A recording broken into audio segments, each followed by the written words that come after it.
All right. Hey, everybody. Happy Sunday. Sorry I'm a couple minutes late here.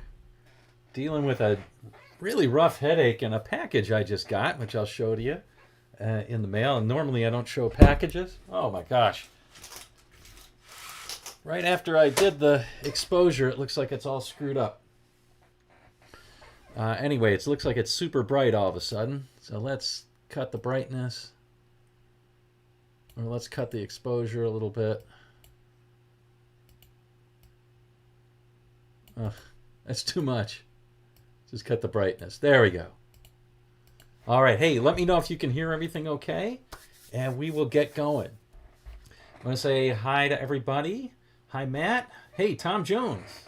Good to see you on. Will I be getting coffee mugs in your store? I have them in the store. There's one in there. Tom, you have to visit the store. You can't just look at the links on YouTube. For some reason, YouTube does not show them, but it's in the store. Siebes. So if you just click on one of those. The easiest way is just to click on one of the T-shirts, and then click on the storefront. I wish YouTube would just show it, but they don't. Hey, Tim's here. Hello to you. Mark Siebes, hello. All right. Nemo Unknown, hello to you. Rondo, good to see you. Good to see you. Jeff McManus, Ron Shack. Wow, we got a lot of people on today. A lot of people on. Want to see Santana, I guess. Santana. Sorry. That was my Boston accent that leaks every once in a while. Okay. Hopefully the concurrent viewers that it says in the analytics here are wrong. 2001 Joe, hello to you. Mike DR, hello to you. All right. Let's see. Mr. Thomas V, hello to you. Glenn, hey. Aziz, and you can hear me. Always walk on the bright side. Okay. Great. All right, so let's beard is perfect. Yeah, I trimmed it today. What do you know? Yeah, let's get going on that. I have fresh strings and everything. I broke 2 strings playing Santana yesterday, warming up a little bit. So maybe overbending, but we'll see. Hey, I just wanted to give a couple of announcements. First of all, thank you to everybody who has donated in the past week or in the past at all. And that's all the super chats on here, which are always appreciated, as well as on the donation page. Always really welcome. The biggest announcement is it looks like March 9th is the opening of the member site. So if you want to get on that, you can click on the description of the video. And just by getting the free tabs, you'll be able to get on the mailing list for that. So if you're not on the mailing list, do yourself a favor, get some free tabs, and hey, if the membership isn't for you, then you just click you don't want to ever see it. There's 4 emails. If you don't want to see those 4 emails, whatever, might as well look at one, right? A couple of them are lessons, so anyway, there we go. Set up to get the Santana tone. Is my coffee a Yeti? It is. I had the bargain brand ones that I got at, I think Walmart probably, which I can't remember what they're called.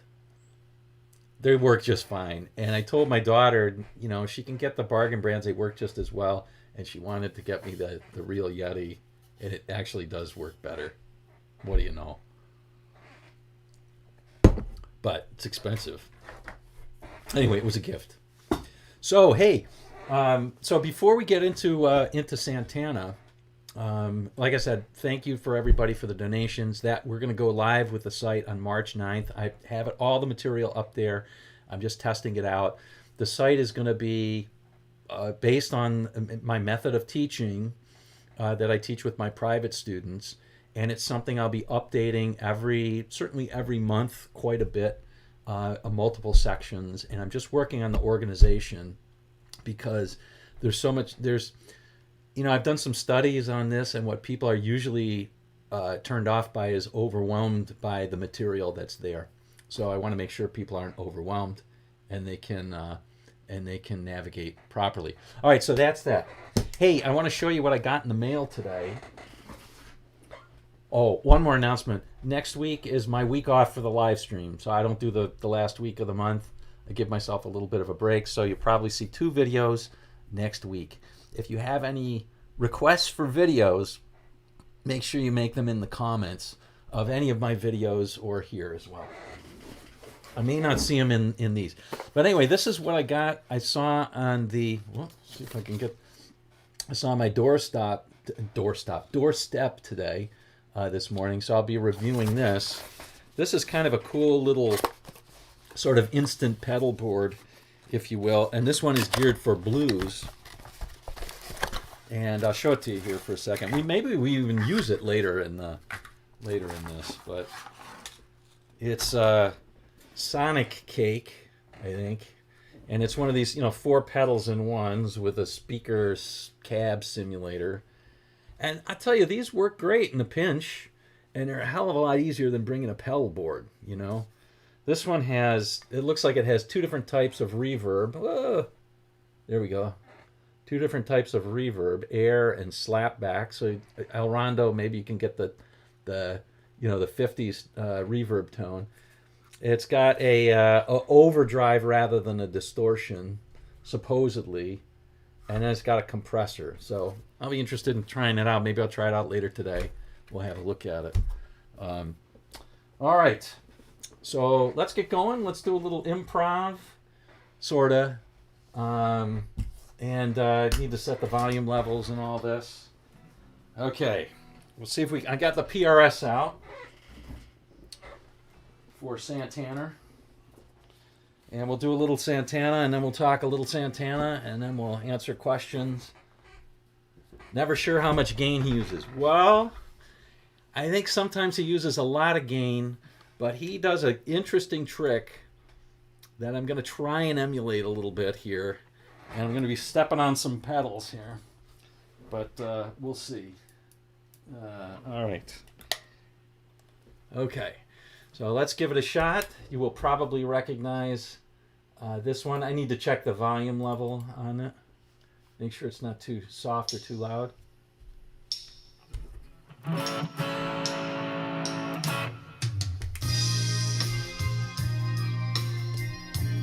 think I need to turn it up.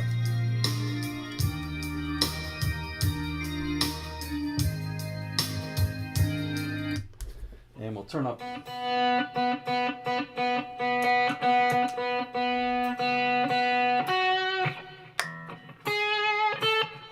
All right, that should be good. Thank you so much, Tim Miller. Much appreciated. Much appreciated. Now, I don't have the wah. I don't have the wah that Santana very often used to get that kind of honky tone. So I don't have a wah set up. So the best I can do is go to my bridge pickup from my neck pickup. All right? So maybe I'll do that a little bit. All right? Yeah, he used a ton of amp gain, and he did a lot with his volume knob. So...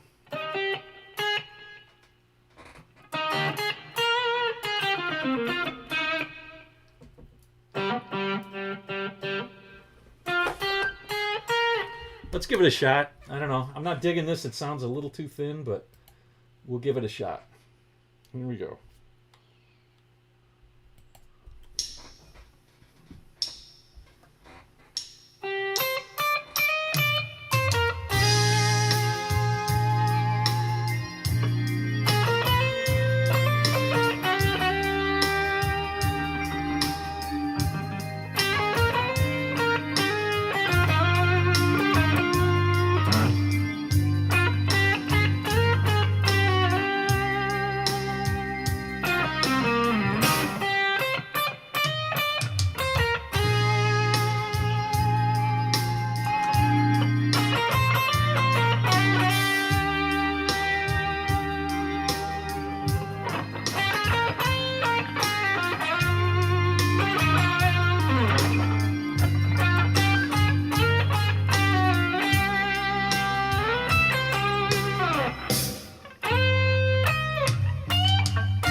Well, a little bit goofy there, but a little too much bad improvising.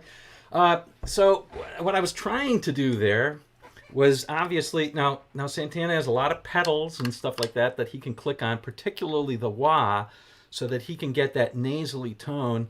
I tried to do it with this to kick up the treble sound on it. But what I was trying to do mostly was ride the volume knob. So I had it on the bridge pickup most of the time. And I was riding the volume knob to get that sustain. So I'd hit it at like, I've got it at like 5. And then I'm pulling it up.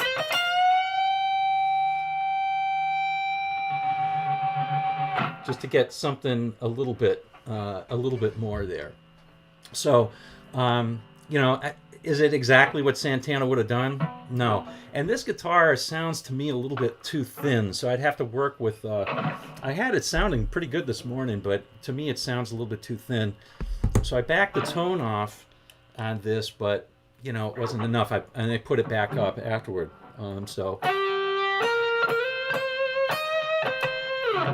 But that gets that kind of, that slow or that smoother sort of distortion tone. All right. So anyway, there we go. So Siebes, that tells you I was not playing through a cocked wah.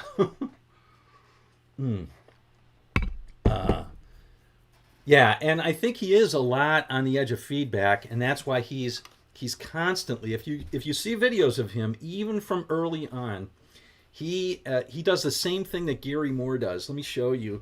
He's constantly moving this back so he doesn't feed back, and Gary Moore did the same thing. If you watch him play in Montreux, he's constantly doing that.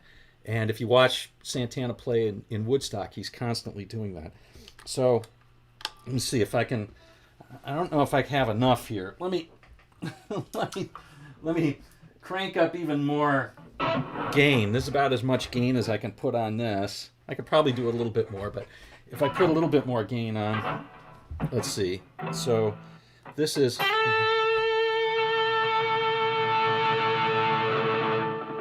can hear it's really harsh like this. But if I want to pull it back, then I can do that. On the PRS, I can also go to single coil, which is kind of nice on that. Anyway, let's take off the gain. Let's take off so much of the gain anyway. All right. So let's talk a little bit about his style, not just the tone. The tone obviously uses, he's been using now he uses PRS, but back in the day he used a lot of Ibanez and Yamaha, and the Mesa, of course, the Mesa Boogie amps. He had that great sustain that nobody else had, and I think a lot of that was due to the way he rode the volume knob. I really think that made a big difference. And as Steve's mentioned, the cocked wah pedal. All right. Let's see. Yeah, David Smith, he does use it to up the gain, but also to down the gain. And that's really important. He uses it to up the gain and to pull down the gain. Guys like Carlos Santana and Gary Moore use their how hard they play a lot to break it up as well. So much of that is in the fingers, not just the amp settings. But if you watch Gary Moore, he's very often pulling it back to avoid feedback. To keep that feedback from happening. I think Carlos does the same thing. Can also add more gain, as you say. Yes, that's right. Aziz, that's right. So I leave it at around 5 or whatever. Enough to be able to make the sound still okay, and then you ride it up. The big negative about it is that when you have this is another thing that Carlos used a lot of creamy sounds. So he was using the neck pickup a lot, at least what I hear. And so when he's doing that, you're not noticing so much that when he's at 5, he's losing some of the highs, right? So when you ride the volume knob, like if you're playing the neck pickup and you're trying to ride the volume knob, when you turn it down to 5, you're going to lose some of your highs. So when you kick it back up to 10, it gets those highs back in. So if that's what the sound you're looking for, then this trick doesn't work as well. So anyway, just to note that. There's all sorts of ways you can do it. You can get an E-bow, you can get a sustainer pickup. That's cool. Full volume knobs akin to screaming and yelling. Yeah, well, and also playing really hard, right? So, I mean, I watched David Grissom describe how he gets his tone. I don't know if any of you are fans of David Grissom. I'm a pretty big fan of his playing. And it's basically, he has his amp, which he only has one channel on his amp. And he has his amp set so that, and it only has volume, it doesn't have gain. So he has his amp set so that his guitar, when it's at like 5 or 6, and obviously volume knobs differ, but when it's at like 5 or 6, it's at the edge of breakup, but it can be clean if he plays softly. When he plays hard, it's at the edge of breakup. And if he wants to play lead, he switches it to 10 and plays hard. So much is in how you play. I mean, the guy's got a really unique sound, and a lot of it is really him playing. It's not so much his, and it's just guitar and amp. So, pedals are great, but just guitar and amp sometimes really makes a huge difference. 80%. Yeah, we'll take a look at it. Okay, so let's talk a little bit about Carlos's style. So, obviously Carlos Santana had a lot of his style kind of was a blend, right? Because is he from Mexico? Somewhere south of the U.S. border, and I don't remember. He ended up in San Francisco, and he's lived most of his life in the U.S., but he still had those roots. But what he played in the U.S. was mostly blues rock, so he knew B.B. King really well in terms of his play, and obviously he brings that in, but he never lost the sort of the Latin roots. So, when I think of Santana, I think of something that's very, very rhythmic. Something like Oye Como Va, the percussion is at least, and probably the most important thing about it, is the beat and the percussion. It's from Tijuana. Okay, I didn't know that. Okay, so there you go. Yeah, that's interesting that I've seen that master class. I was wondering if it made sense to take it, but because I love Carlos, but I his head, I don't know.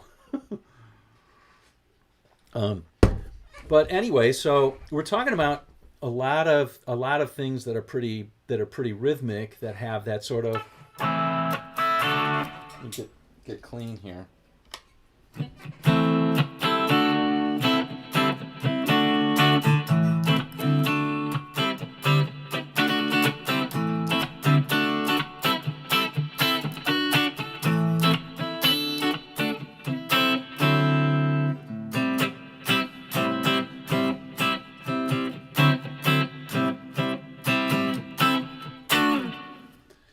So there's a lot of rhythmic playing there. And then, he's primarily a minor sounds kind of guy. So, and one of the reasons is just because of the chord progressions that they play over. So if you think about the structure that he's playing over, which I don't think is the most important thing, but if you think about what the structure that he's playing over, it's really sort of a combination of either minor pentatonic and Dorian, or minor pentatonic and minor, and occasionally harmonic minor as well, because he has those chords. The chord structure is such that that happens a lot. With Europa is a really interesting chord. There's a really interesting sort of chord changes there. In the A part, there's like a B flat sus to a B, E flat major 7, A flat major 7, and then a G suspended to a G7, and then to a C minor. That's the A part. Second time through, instead of the C minor, it goes to a C major 7, And that gives it that uplifting feel. That's why I love the song so much, is that before it goes into that long sustained, sound that you got, it's that major sound that's there, which is rare for Santana. And then the B part is just C minor, F minor, and G minor. So that's the B part. And all of this can be handled, in a number of different in a number of different ways. He primarily handles it by playing a C minor pentatonic scale. Let me move this over so you can see it a little better. A C minor pentatonic scale over all of this, but it is in C minor. So that note right there is not a C minor pentatonic, right?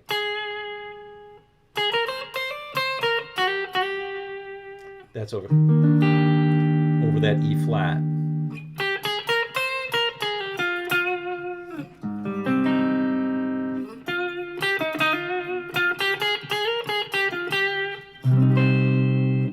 Back over the C minor.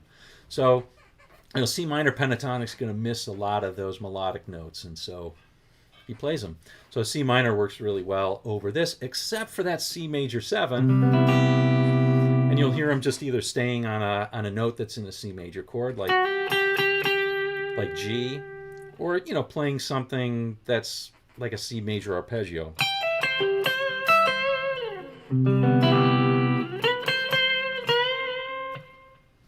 Whatevs. If you really want to play it and have that chord really stick out, of course, you'll play the major third of that chord, the E. I'm sorry. The E right there, and that's going to make that chord stick out. All right, let's see.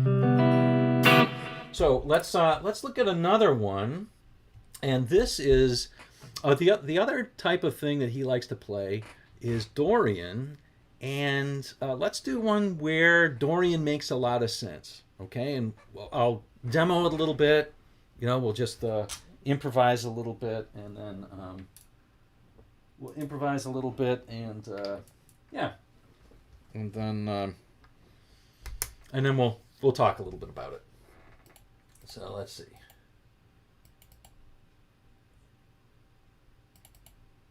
Let's get the volume leveled right.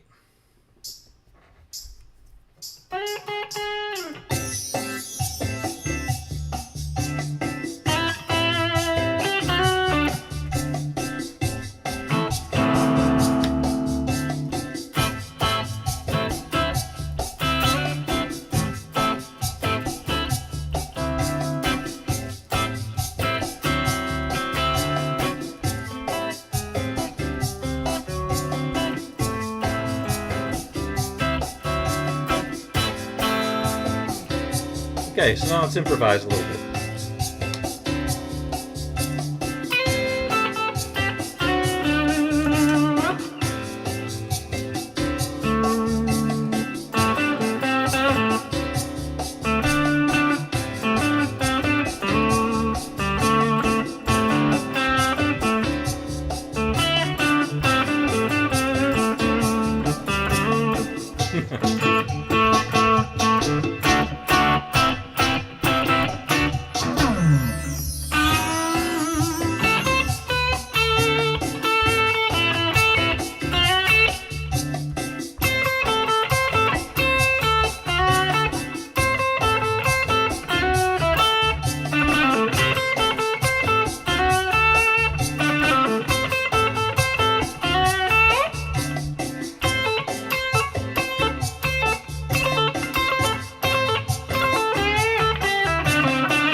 So, what's going on there?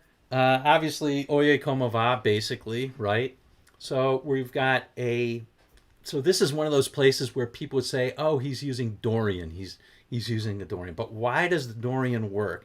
And it's actually really simple. It's because the chords work really well for the Dorian. The chords fit the G major scale. And so when you're playing, but the center, the chord center, or the home base is A minor. So here we've got an A minor 7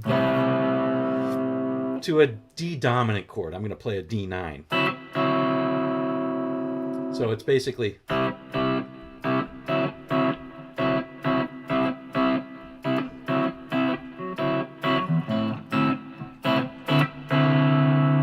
right. So because of that, we've got because of that, that fits the G major scale, and if you play in A, that ends up being the A Dorian.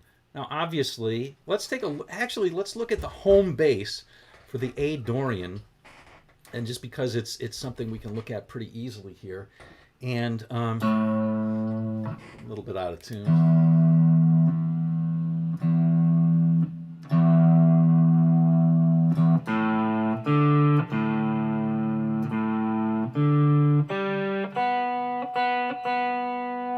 New strings.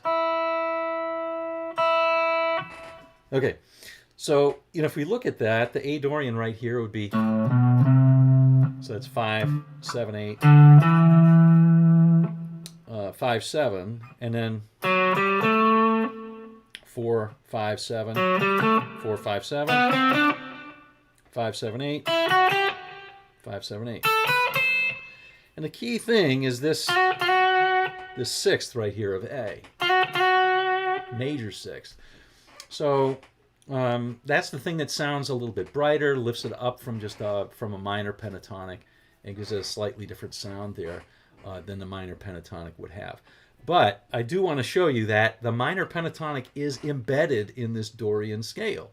So, right? So let's take each string. Here's the Dorian scale, or the Dorian mode, starting from the thinnest string down to the root on A.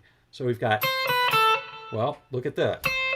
That's in there, right? How about the next string? Yep.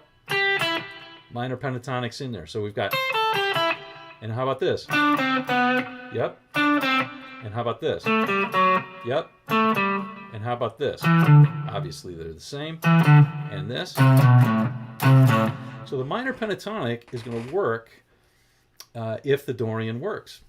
It may not have that key flavor note. And that's, I think, that key flavor note that a lot of the people from the early 70s didn't play, but Santana played. And that's why I got associated with it. Now, why do I call it a flavor note? It's because when we're playing that A minor 7, right? A minor pentatonic, Dorian, not going to make too much of a difference. Right? Or, in fact, some of these notes might sound a little out of place. They don't, but they're okay. But over that D, that's where this note right here, look at it, I'm playing a D7. Here's the third of the D7, this F sharp. That ain't in the minor pentatonic, but it is in the Dorian.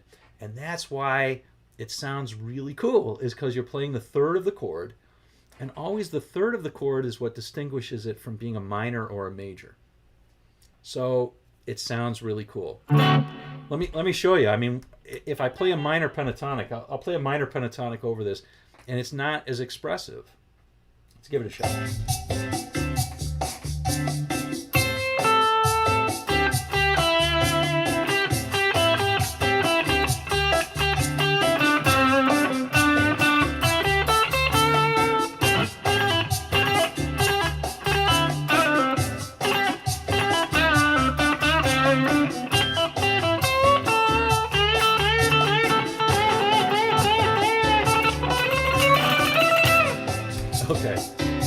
Okay, so I used I saw somebody saying tremolo and staccato notes and unisons.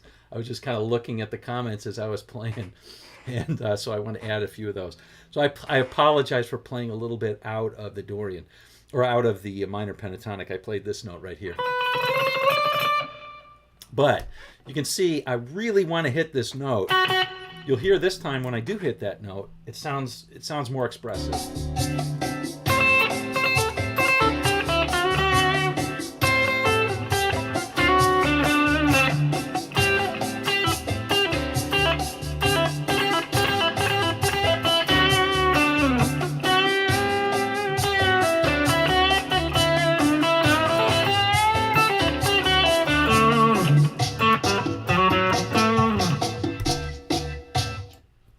Anyway, I don't know if you thought that was better or worse.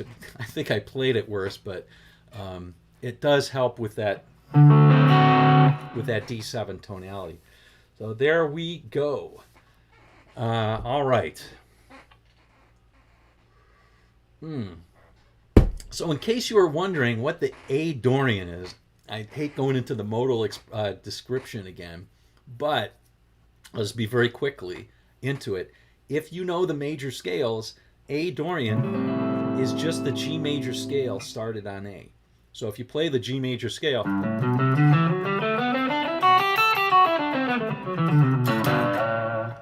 but you started on A,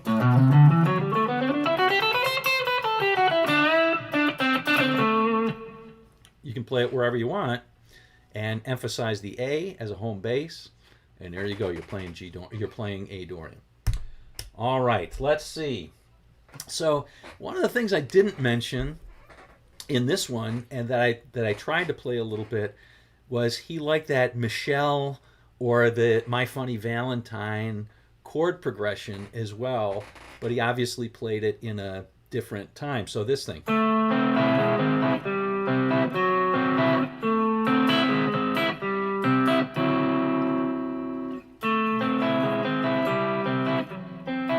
Now we can talk about the names of those chords, but it's best to just think of what this is. I'm playing an A minor, okay? And I'm just moving this bass note from A to A flat to G to F sharp or G flat. But this G flat is, of course, the third. F sharp is the third of the D chord. So that's why it sounds cool. That's basically a ninth chord, a D ninth.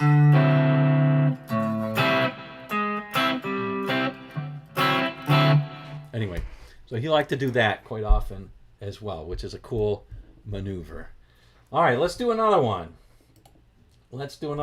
Did you hear? I was trying to get a little bit of that stuff that he did with the really syncopated pull-offs.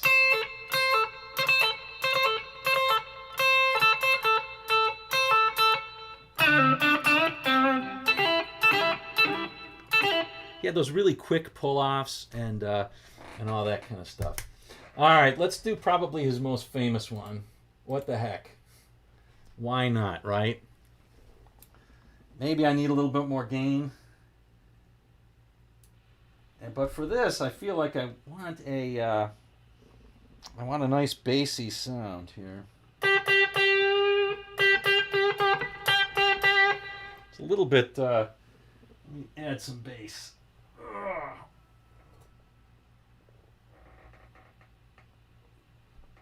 Maybe add some mids, cut the treble. All right.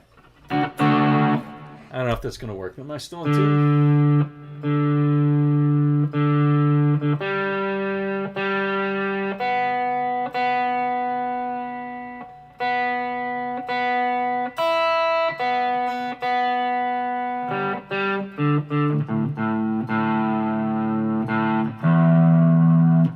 All right, let's try this one now.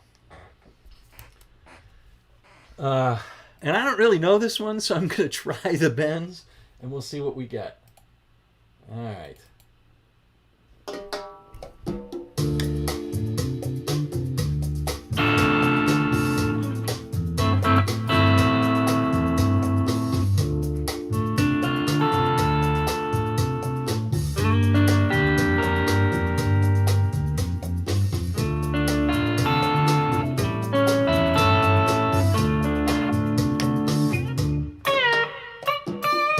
try next time.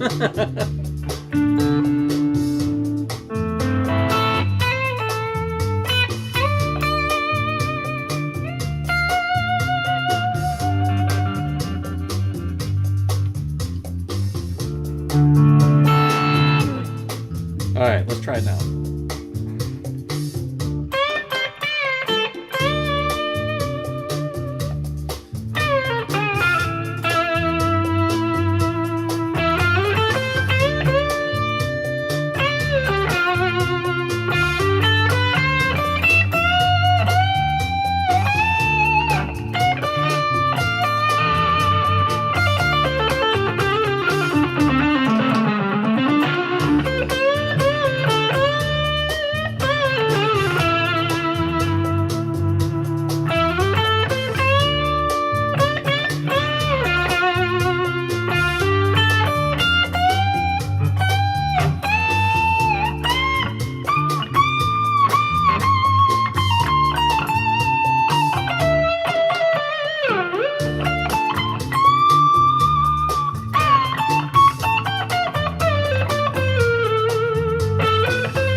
Okay, I will end it there because obviously I didn't really know that, but I tried to do a couple of other things that were similar to Santana in that. Obviously, he's got that great sustain going on, that dark tone that he's got.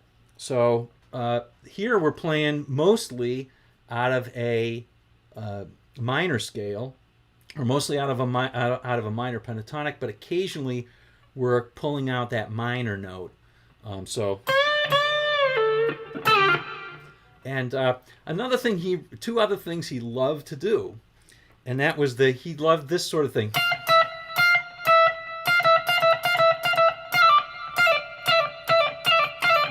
He loved that sort of quick pull off on the first string, and then that second, those other quick pull offs where you're going down on other strings there. So anyway, let's see.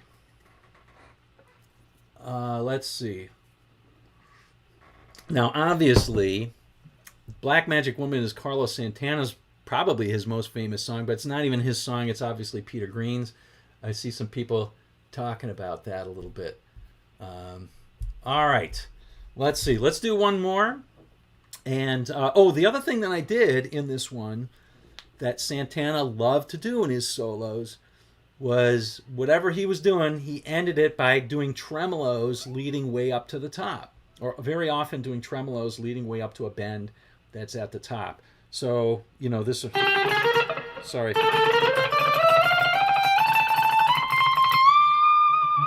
That sort of thing. He does that in a number of other things as well. Got one more Santana trick up our sleeve, and for that, we'll probably pick out his biggest song ever, which is Smooth. So let's see if I can do this a little bit. Let's see if I can do this. We shall see.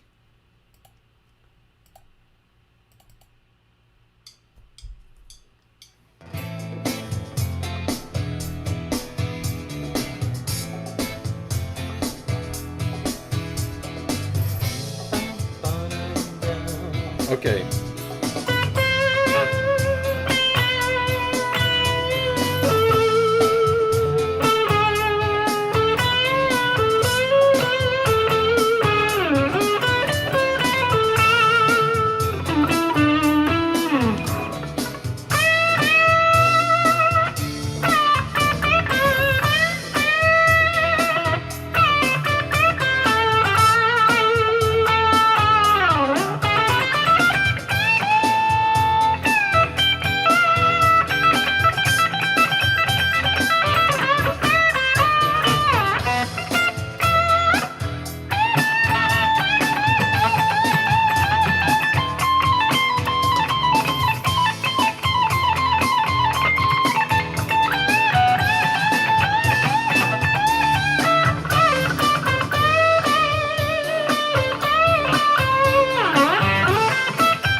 So a couple of other tricks that he's pulling out here, and this is a chord progression that he very often uses, and that is something that lends itself to a harmonic minor scale. So if I do that, let me turn the gain down a little bit so we can do that. So here we've got, so here we've got the harmonic minor chord there. This is something that's in the key of A minor. And the chords in A minor are A minor, a B diminished, which we're going to ignore for the moment, although it was a chord that was in the backing track that I just played. C major, D minor, E minor, F major, G major, and then we're back to A minor. So those are the chords that are diatonic to A minor, but this progression does not have that. It's very common in Middle Eastern music, it's very common in Latin music, it's very common in Eastern European music, and that's to change that 3 chord to usually a dominant, to make it a 7. Now what's the difference between a minor and a dominant? Or let's just call it a major. Close enough. It's the major third. You got it. So if we play a minor scale, an A minor scale, but we put in the major third instead of the minor third there, we get the harmonic minor scale. And it sounds like this.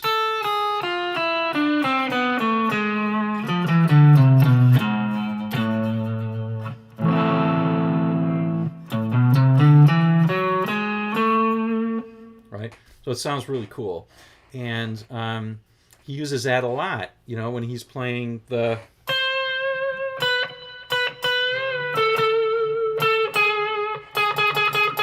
This note right here is the major third of that E chord. So again, emphasizing that E chord makes a big difference when you're improvising or when you're constructing a solo over this. His solo to Smooth is really good solo. To me, it's one of his best. Really well constructed, and the thing that he does, something.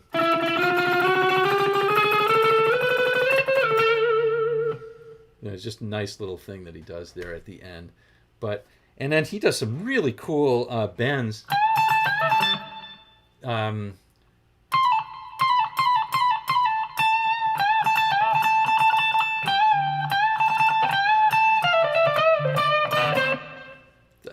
The thing that he does at the end is just, he really rips it, and it's really awesome. I'm trying to remember exactly what he did, but something like,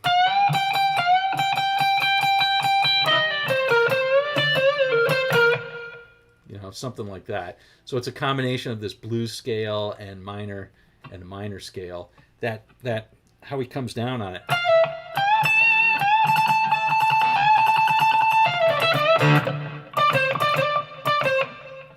It's just really good, and how he gets up there is really interesting too.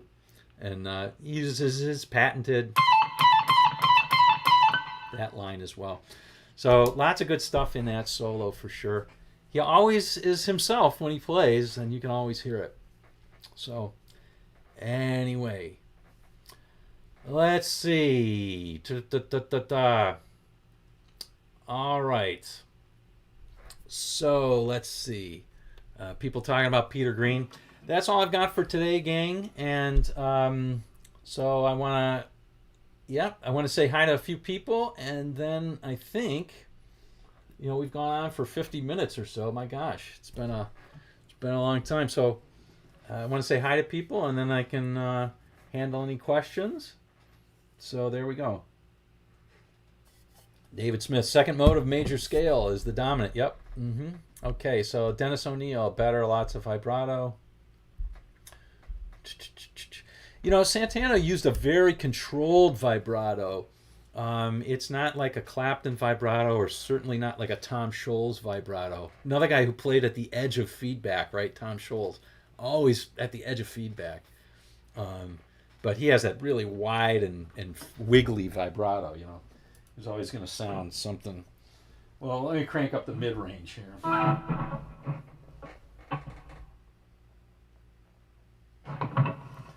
Yeah, let me crank up the mid-range and crank this down so it's...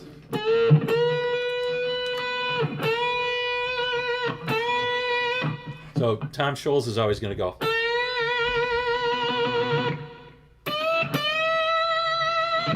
You know, that kind of thing. Whereas Santana's more controlled vibrato for sure. Good play. Great. I mean, both great players. All right, let's see. El Rondo. Hope Summer is back. Okay. Our smooth videos. Oh, thanks, Aziz. Demo the new pedal. Thank you. Yeah. The new pedal. Oh, hi, Chris. Good to see you. And hi, Ravens Meat. Good to see you. And Gib. Hi. Good to see you as well. And Fenderman. Hello to you. Robert Harris. Hello to you. All right. Let's see.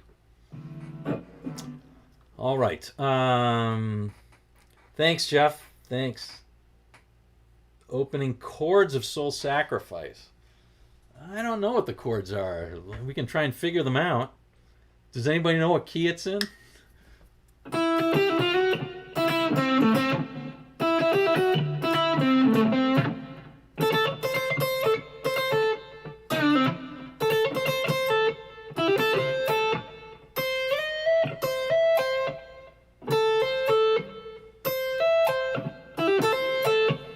That's all I know. I don't even know that. I just kind of made it up. But Santana is second nature, I think, in a lot of the stuff that I like to play. So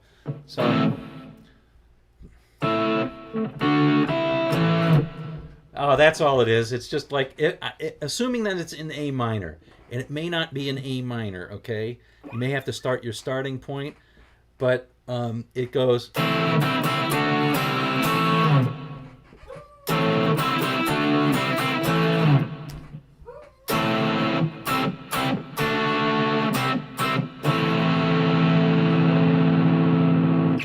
So that's just A minor to the C to D, and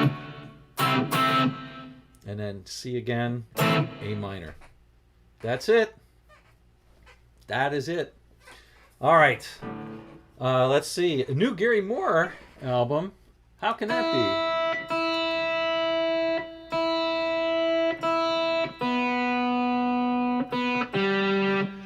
All right. I really wanted to use this guitar. Apparently, because I changed the strings and they just keep slipping. All right, hey Philip. Let's see. Yeah, he played that Yamaha. Yep, get Yamaha. Those are great guitars. I almost bought one a few years back. Price was right, but I just didn't have room in a collection. It was pretty beat up, but it was a great guitar. Heavy, heavy, heavy. Heavy, heavy. All right, let's see. Talk about the setup once again. Well, look, the gain is going to really depend. Like on stuff like winning, his gain was zippo. But on other stuff, he has a lot of gain. He has a lot of gain. And your mileage is going to vary on the tone. So I like using the neck pickup a lot for Santana.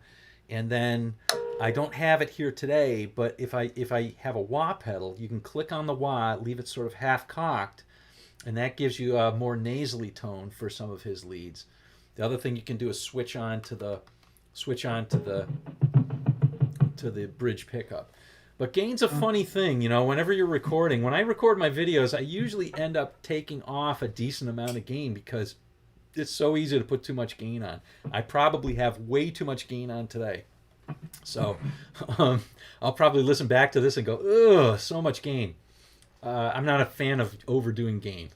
Covers lots of sins that, you know, you really ought to not always do. But anyway, Santana in his time did have a lot of gain, which he controlled with the volume knob and as well as the feedback with that.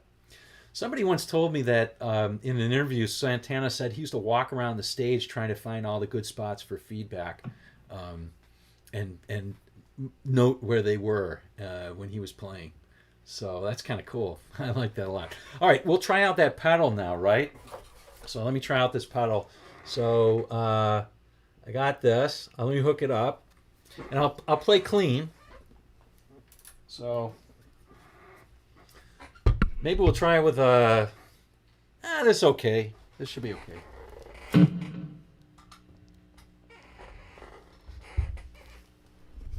Hook up the pedal.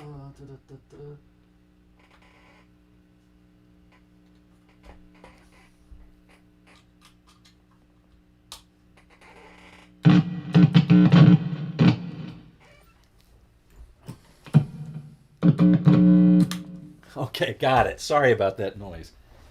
All right, so let's see. So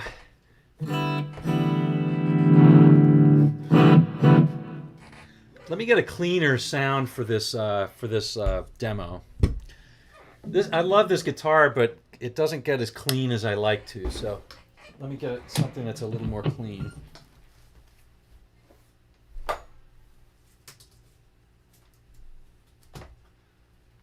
Offhand. Oh, this is clean, but it's a boat anchor. Oh. It's actually pretty light for a Les Paul. It's under 10 pounds. It's like almost 9 pounds. Just around 9 pounds, which isn't too bad for a Les Paul. Of course, it's not a Les Paul. It's a Harley Benton. Cheapo, but... Let me try plugging it. Let me try plugging it in. That might help. All right, so I got it plugged in, and... It's a little loud. Turn it down.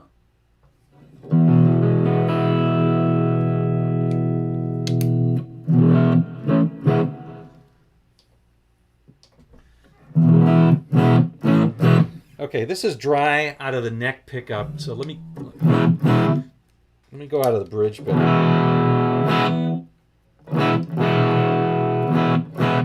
Okay, that's the dry sound. Still kind of overdriven.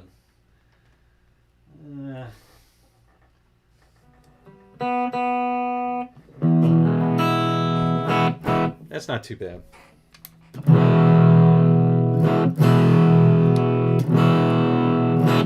Okay, there's my dry sound.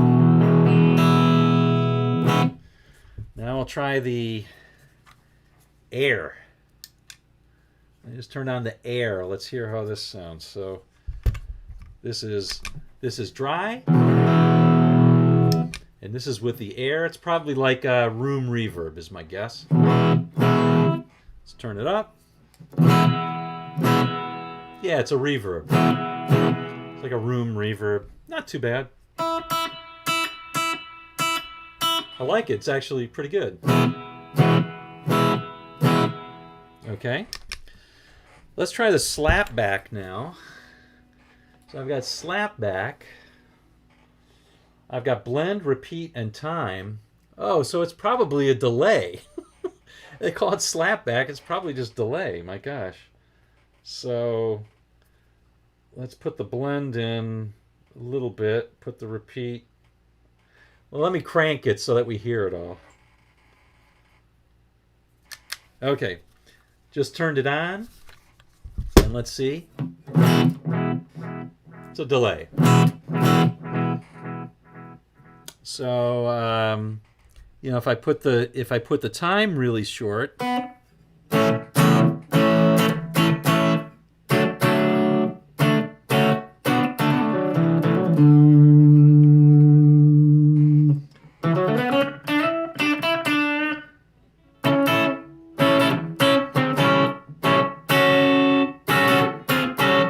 so it gives me a little bit of that 50s sound. Right?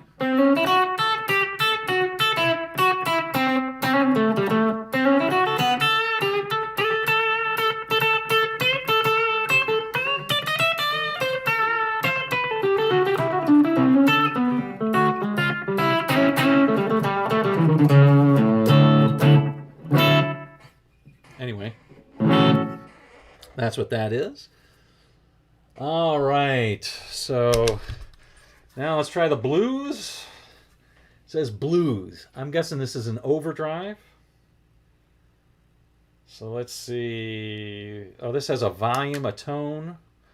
I'll turn the tone to a middle, and I'll put a little bit of gain on. So now I'm using this. Yeah, it's kind of interesting. These have all different colors. Blue, green, red. What's this? Yellow. Okay. It's kind of cool. So you can see, each one that's on. Different colors. It's kind of good, actually. All right, here's the blues gain.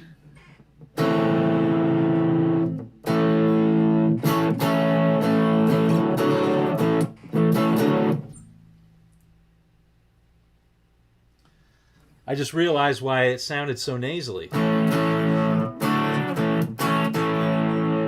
Sounds a little better. Here's without the gain. And here's with. Turn up the volume.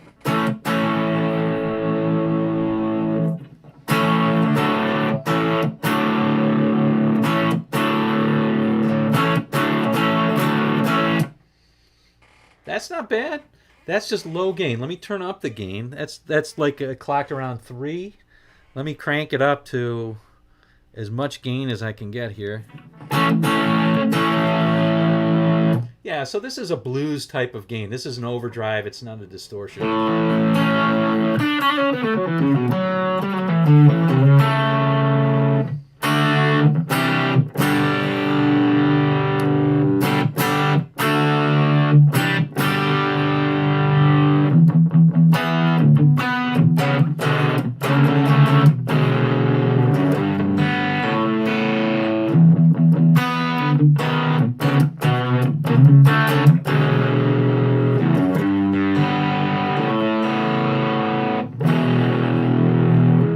Boy, that E string.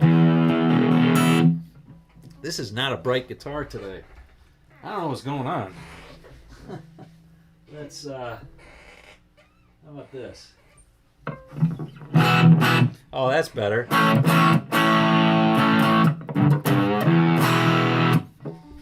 Yeah. All right, there we go. So that's with full gain, and that's not really so much gain.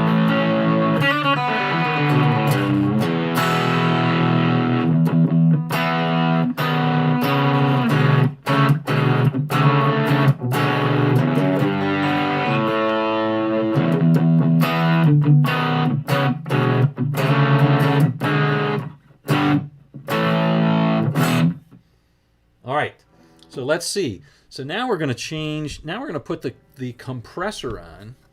And the compressor has a volume and a tone, it does not have a tone. It just has the amount of squeeze. So it has the volume and the compression. So let's try the compression without distortion on. And I'm going to put a moderate amount of compression on.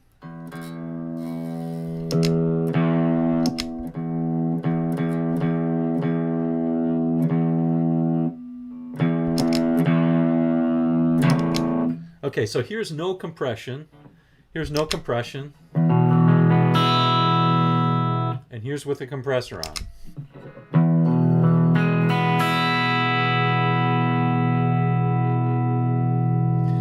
So Aziz, this is another thing that can help you with sustain too if you put compression on too. That helps. So I don't know. It's a little bit compressed. Oh yeah, I can hear it now.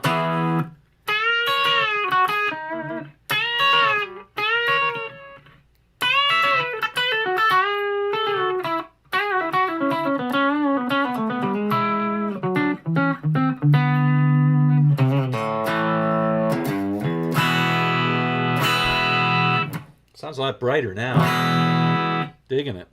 Okay, let's put full compression on now. This is totally compressed. Oh yeah, it works pretty well for sure. Listen to that swell.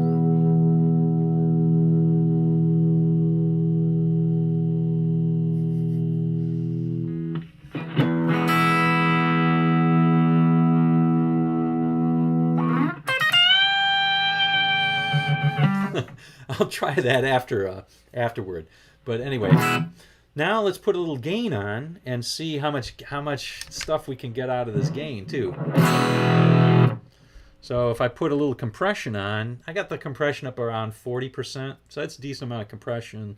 Gain about halfway.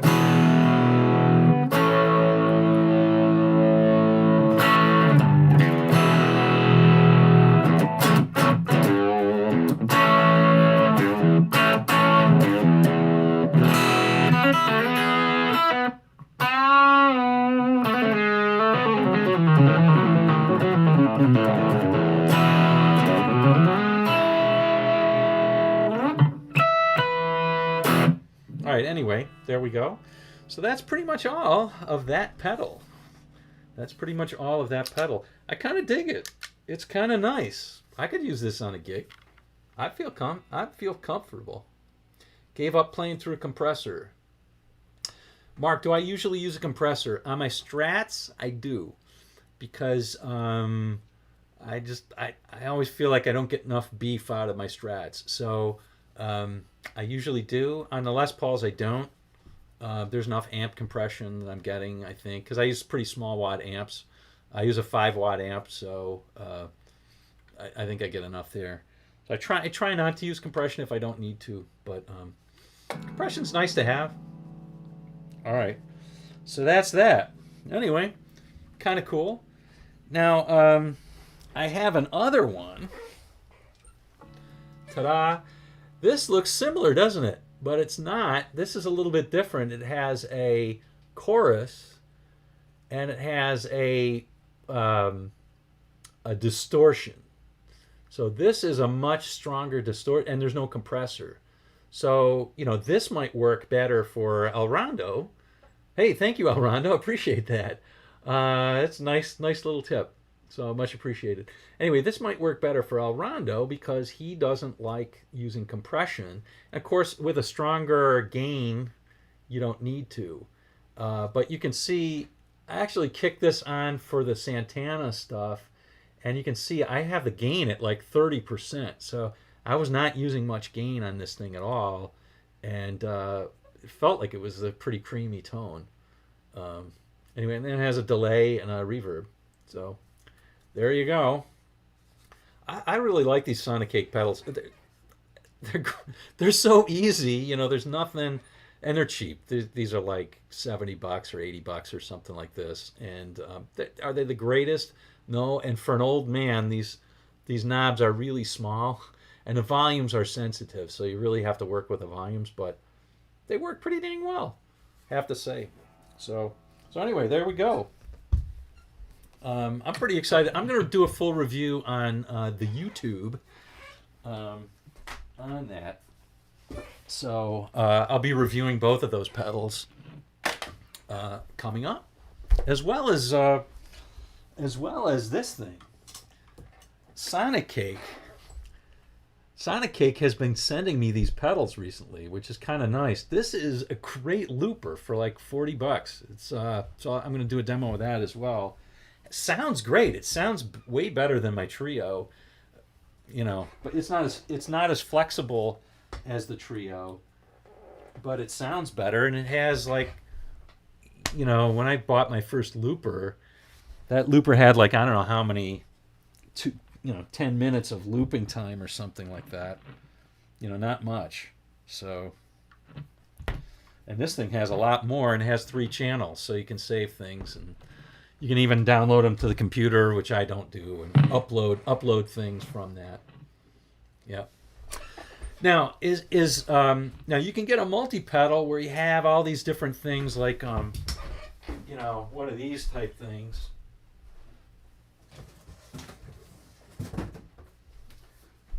Yeah, here's a really inexpensive multi-pedal, which, by the way, this is another giveaway for the member site we'll be doing. But anyway, this is a really inexpensive multi-pedal. But you see, you have to scroll for things and set them instead of having the, this just has 4 stomps. So this is, to me, something like this is a lot easier than this to use live. You can do this, and I have a different Zoom, a G3X, and they make a G5X as well. And then 3 means you have 3 stomps, which is great. This has an expression pedal with it as well. That's what the X is for. I find, honestly, I'm not usually using too many pedals. I don't like to use too many pedals on my sound.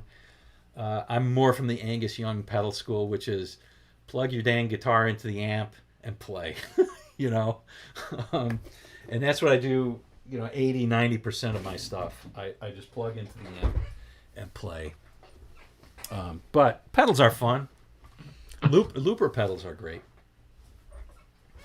And yeah, Nuix, or I used to always say Nux, but I think they're pronounced Nuix. They make some great pedals. I used to have a drum looper for theirs. It was too complicated for me. I didn't want to spend the time to figure it out, but it was a great pedal. It was a great pedal. All right. So what other questions you guys have for me? I think we talked enough about Santana. Who else should we talk about?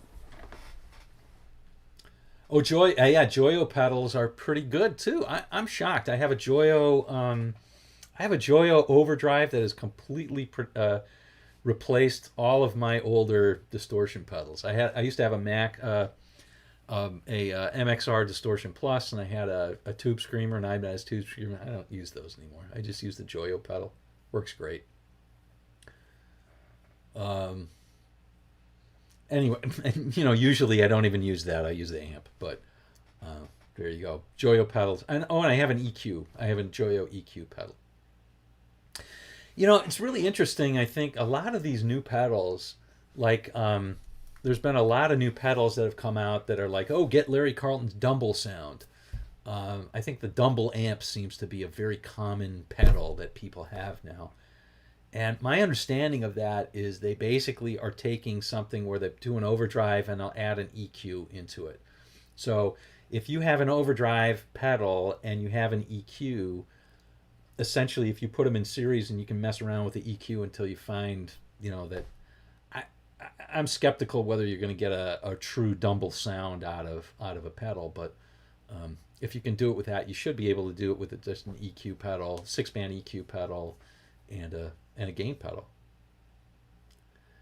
Tell us about your class. All right. Yeah, absolutely. So great, Aziz. So I already have a number of classes up, and you can check out all those classes and you can buy them. But the member site, you essentially get everything. So you get essentially all the classes that are there. And then I have basically, my philosophy is this, and this comes from teaching for many years and looking at many students, and that is that a lot of people teach visualization of the fretboard, and that's great. There's nothing wrong with that. A lot of people teach theory. That's great. Nothing wrong with that. A lot of people are into tone. Great. Nothing wrong with it. A lot of people are really into technique. There's nothing wrong with any of that stuff. But it's all got to be balanced out. So most people are limited because they're low on some area, not because their technique isn't good enough. It's that one of those 4 things is not at the level it needs to be. If you think about a table, right? Think about a table that has one of its legs halfway sawed off. It doesn't matter how tall you make the other legs, it's still going to be unstable as a table. You won't be able to eat from the table. So what I try to do is I teach what's called the 5T method. So the 5 T's are timing, tone, theory, and technique. And the 5th T is the thing that glues everything together, and it's tunes, it's repertoire.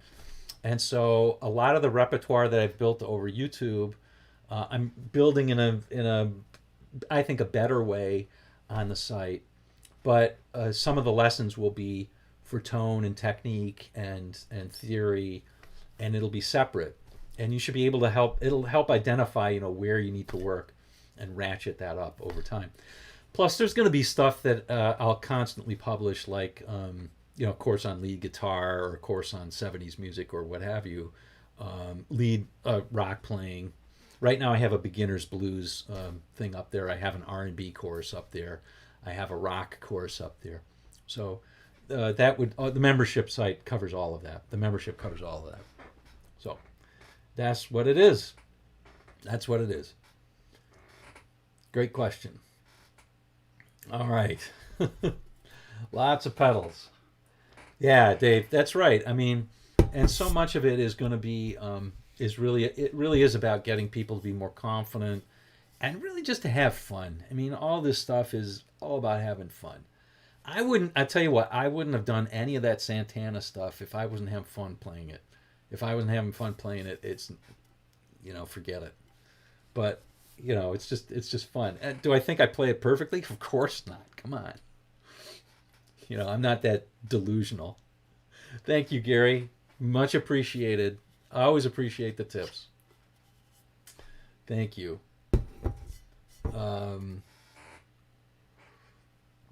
Tube Stetter Beekeeper. So Mark Siebes, so you have a Dumble style pedal. So tell us all about it.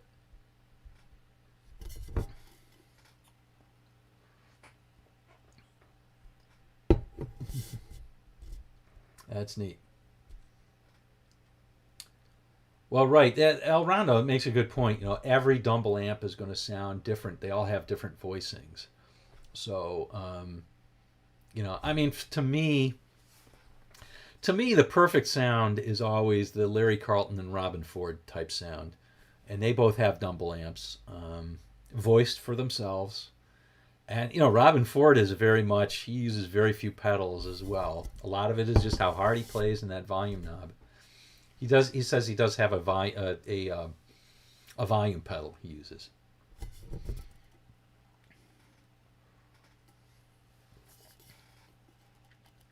Yeah. Yeah, I mean, if you have Helix, that's all digital anyway. So you got it all. I mean, personally, I think old guys like me are going to have to get over this. But if Helix, whatever, everything needs to be put into a stomp pedal, and then I'll be fine. I don't have the patience to kind of mess around with, this pedal or that, a ton of the sounds. Because honestly, I really do think that focusing on these is probably more important than focusing on, what pedal mix do I use for the most part. But who the heck wants to buy 10 amps, right?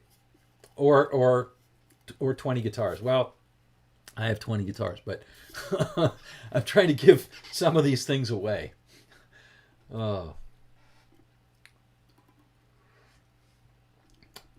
Fender Strat and a great tube amp. That's right. That's right. No, I'm not a Strat guy, as you know, but same sort of thing. Gibson Les Paul or a 335, and you can substitute whatever is your favorite equivalent of that. If you are a Strat player, the Godin Session, for example, fantastic guitar. That'll work, right? If you are a Les Paul player, I'm trying to think of a good... Tokai makes some really good Les Paul copies. I don't know. Epiphone even has some good stuff these days. So, yeah, and of course PRS, has theirs. To me, the PRS things are a little bit hotter. I like PRS a lot. I'm a huge fan of PRS guitars, but the PRS things are a little bit... whatever. Oh, Dave Sakura. Hey, Dave. You're asking about the whole tone scale.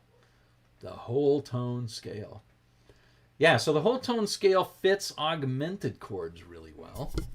And it's one of those symmetrical scales. Let's talk guitar a little bit instead of just equipment. So, let me get a different guitar. Let me get a different guitar, a lighter one. Yeah, let's go back to this. This is nice and light. Okay. Every once in a while I'll get some tone and I'll see, I left some pedal on. Drives me crazy. All right, let's see. Get my guitar strap on. Okay, so the whole tone scale. Talk briefly about that. So a whole tone scale, very similar to a diminished scale, not in terms of sound, but in terms of construction. Instead of being in minor thirds like the diminished is,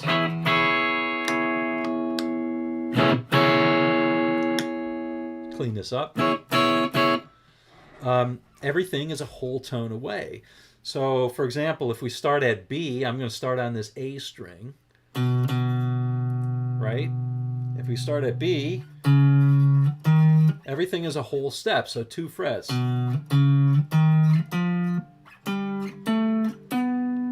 That's it right there. Sounds weird, right? Sounds weird. Or if we take it, let's play it in D.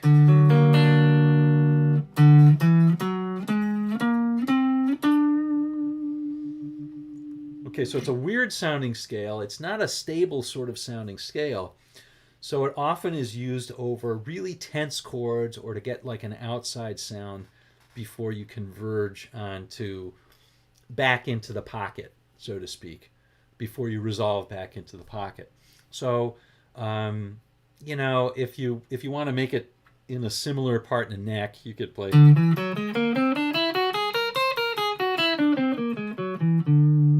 I didn't have to go up, but the key thing is everything is a whole tone. And as you're constructing this, it's kind of interesting. It looks like it's going on a diagonal. Check it out. Sorry.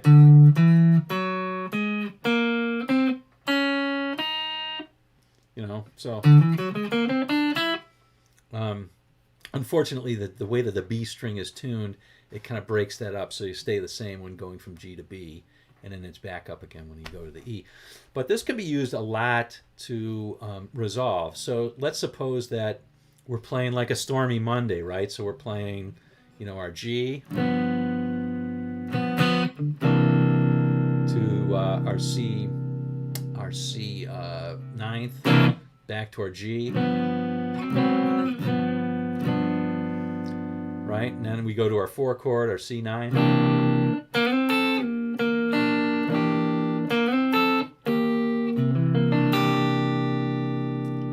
And then we go to this thing where we go G, and we're playing G major type stuff. A minor, B minor, B flat minor, A minor, or A minor 7, D7. So it's a substitute in the blues. If you substitute the D7 and you put like a augmented chord in there instead, very, very tense chord. You gotta resolve that back to something, right? So in Stormy Monday, you're resolving back to a G. And let me see if I can adjust the... I'm gonna adjust the brightness again.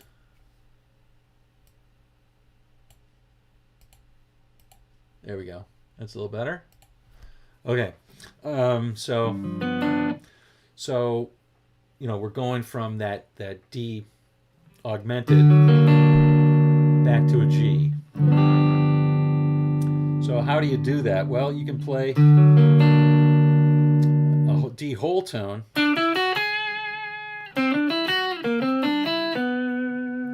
as long as you resolve back to a chord tone of the G.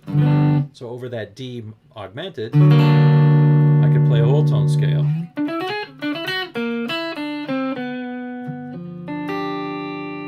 Or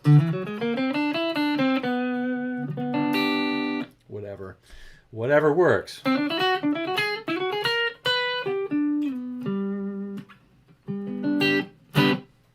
A great little solo, or a great little thing to sound a little bit outside that's not simply the diminished chord.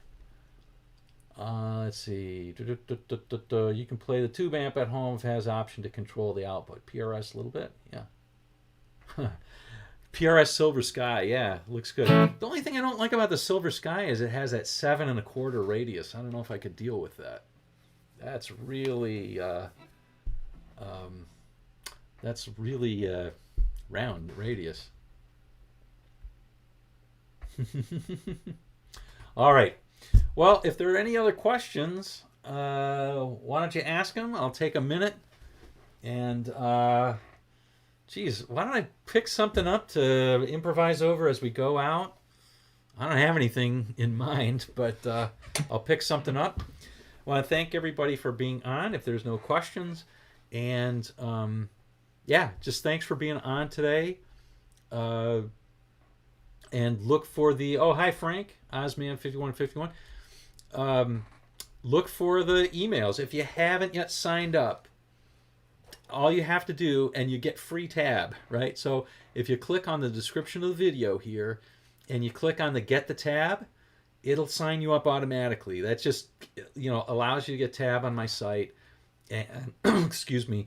And you're already on then you'll be on the list to be informed about the member site. And I'm sure I forgot stuff today, what's on there, but I'm sure I forgot what's on there a little bit, because I wasn't in my full sales mode, so to speak, but where I'm trying to mention the things that are, the values and really what's going to happen. But I've worked with a number of people, and their play really gets a lot better when they find that one thing that they're deficient in, and they work on it to bring it basically even with all the others.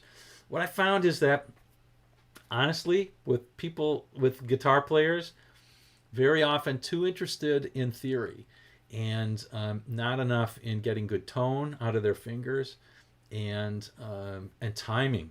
A lot of times timing is off, so unable to play in a pocket, and that's a big issue. That's a much bigger issue than, say, theory and knowing where to find everything. Like I said, visualization is one of those things that we all think about as guitar players, because the guitar is such a visual instrument. But it's not the only thing in playing. In fact, it's probably not the biggest thing in playing. Repertoire is probably much bigger, and developing your ears is another one of those things. So getting good tone is a big part of that. All right. So thanks to everybody. What's the amp, Brian? Okay. All right. Ron uses Boss Katana. Yeah, Boss Katana. You know what? I'll tell you, the newer solid state amps, they're great. They really are great compared to the garbage that we had growing up. So much of that garbage that we had growing up, they were terrible. A terrible sound. The Boss Katana is one of those. I'm partial to Black Star, so I like the Black Star ID series and ID Core. But yeah, good stuff. So yeah, all right. So you don't have to read music to, if El Rondo, do you read tab?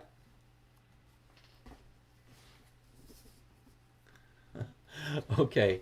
Anyway, remember, next week we are. Next week is a week off, so no live show next week. Live show happens the following week, first week of March, first Sunday in March. Okay, so ooh, I get to use my new pedal.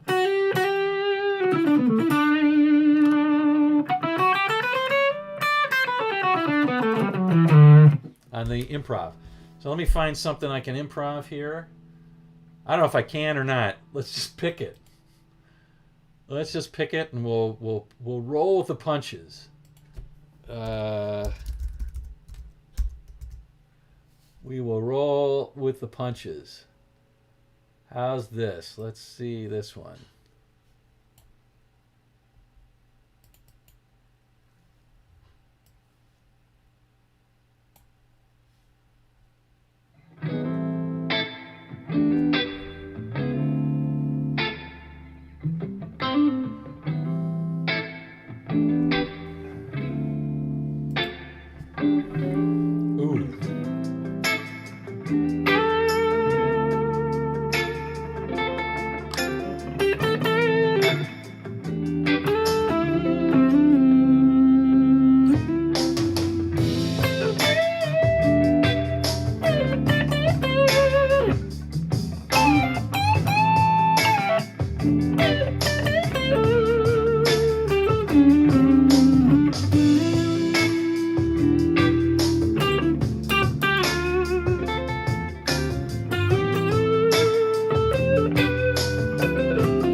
Okay?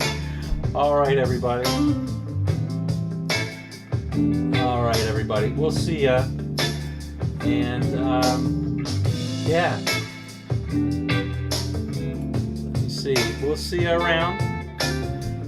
And, I gotta stop doing this, just playing stuff off the cuff. All right. Hope everybody enjoyed the talk today. We'll see you in 2 weeks. Have a great week, everybody. Take care.